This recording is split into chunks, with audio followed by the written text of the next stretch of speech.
Hey everyone, it's Rachel and welcome to my channel. Today's video is going to be a guide on what to do once you find out you're pregnant. For me, after I took my test and got a positive, I had no idea what I was supposed to do. I knew that I had to book some appointments. I knew there were going to be some tests I had to do. I was going to want to look into prenatal classes and getting ready for labor and all that kind of stuff.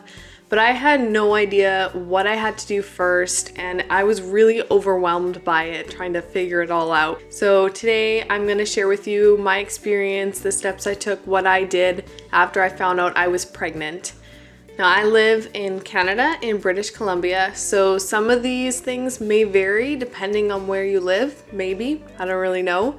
I don't know if they do appointments differently, so you may have to look into it and kind of figure out exactly what you need to get done first and that sort of thing. But this should be still a rough guide on what to do and give you some ideas on where to start. So let's go ahead and get started. The first thing I did after I found out I was pregnant was I booked an appointment with my doctor for a confirmation test.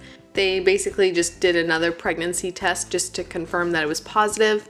And then they gave me some paperwork for some blood work I had to get done, for a urine test I had to do, and they also booked my first ultrasound appointment for me. And all of this stuff I got done before I went to the hospital for my first prenatal appointment. So they already had all that information. They could go over it with me and kind of explain what was going on and how I was doing and all that. You are also going to want to figure out early on in your pregnancy where you want to give birth. When I went in for my confirmation appointment, the doctor actually asked me if I knew where I wanted to give birth, and I had not even thought about it at all. I didn't know that was something I had to think about early on. So take some time, sit down, figure out where you want to give birth. And when you're picking a place, you're also going to have to take into consideration your preferences with birth. Doing a hospital birth is going to be different from going to a birthing clinic. And if you're doing a home birth, you're going to want to get a midwife. Also, are you wanting a planned C-section? Are you wanting to do a more natural birth? All these things are something you have to think about when picking the place you want to give birth at. And another thing you want to think about is distance.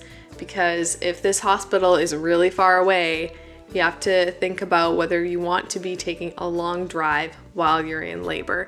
Some people can't do anything about that because the only hospital around is farther away. But if you have lots of options, also think about distance and the time it'll take you to get there. If you haven't done this already, you are going to need to start a prenatal or at least start taking folic acid.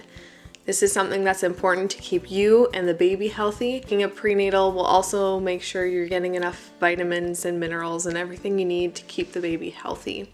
There are a variety of different options to choose from when picking a prenatal. I chose a chewable prenatal because I originally started actually taking the tablet prenatal, but I found it made my nausea worse when I was going through morning sickness. So I switched to a chewable prenatal, and that really helped. I love it. Something you probably already know: when you're pregnant, you do need to avoid smoking, you need to avoid drinking, and then there are also certain foods that you need to avoid. My doctor told me at my confirmation appointment that I needed to avoid too much sugars, that I needed to avoid starches, and that there's also certain seafood I had to avoid because of the mercury in them. This is something you can talk about with your doctor. They can tell you exactly what foods you should be avoiding or what foods are totally safe. The next is you will need to plan how and when you're going to tell your family. Me and my husband Elias, we decided that we were going to tell them pretty much right away. However, it didn't go down exactly the way we had planned it. We originally planned to tell them all together, which worked for his family actually, but for my family, we ended up kind of catching them one at a time. But it was still really fun seeing their reaction, and I guess we got to tell it many times. If you haven't hit morning sickness yet, you are going to want to prepare for it because it is coming. Probably. Some women don't get morning sickness or they get it really mild, but it's something to be prepared for because the majority of women do get it.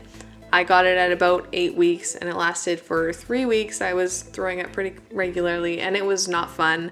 I actually did a video on 10 tips on how to handle morning sickness. I can leave a link for that down below. But it's definitely good to be a little bit prepared for it, look up ways to help manage it. I found out a lot of these tips at the end of my morning sickness when I was almost done. So if I had known all this stuff beforehand, it would have been so helpful and I would have been more prepared and better able to manage it. Another thing you can do is start preparing for labor. You don't really have to do this right away, but it's definitely good to be preparing yourself mentally and physically because labor is a huge thing. They say giving birth is like running a marathon or climbing Mount Everest, and you can't do that without a little bit of training beforehand. I started doing some exercises to help get my body ready for labor. I read a bunch of articles on preparing for labor and how to handle the pain. I watched and read birth stories to get an idea of what birth is like. The next thing you're gonna wanna do is figure out your finances. Because babies are expensive. They need a lot of things. If you're not prepared for it, the price can kind of shock you. So getting an idea ahead of time of how much approximately you think it will cost, putting that into like a budget so you can plan and be prepared and it won't come as a surprise when you're buying all this baby stuff. If you are on a bit of a budget, you can also look into getting things secondhand. Because babies grow so fast, a lot of baby stuff is still in pretty good condition because it hasn't been used for that long. So if you're on a bit of a tighter budget, you can always look into places like Craigslist, Facebook Marketplace, thrift stores, places just where you can find stuff used secondhand. It's in good condition.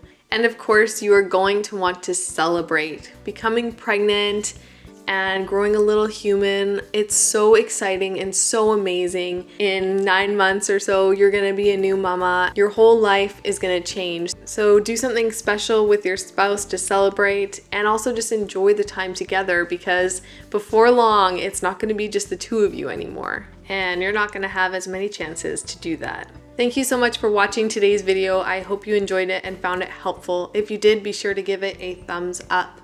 I'm so excited for you as you start your pregnancy journey. It's such an amazing thing, and I wish you all the best as you start this new stage. If you're interested in seeing more videos, be sure to subscribe, and I will see you guys next time. Bye.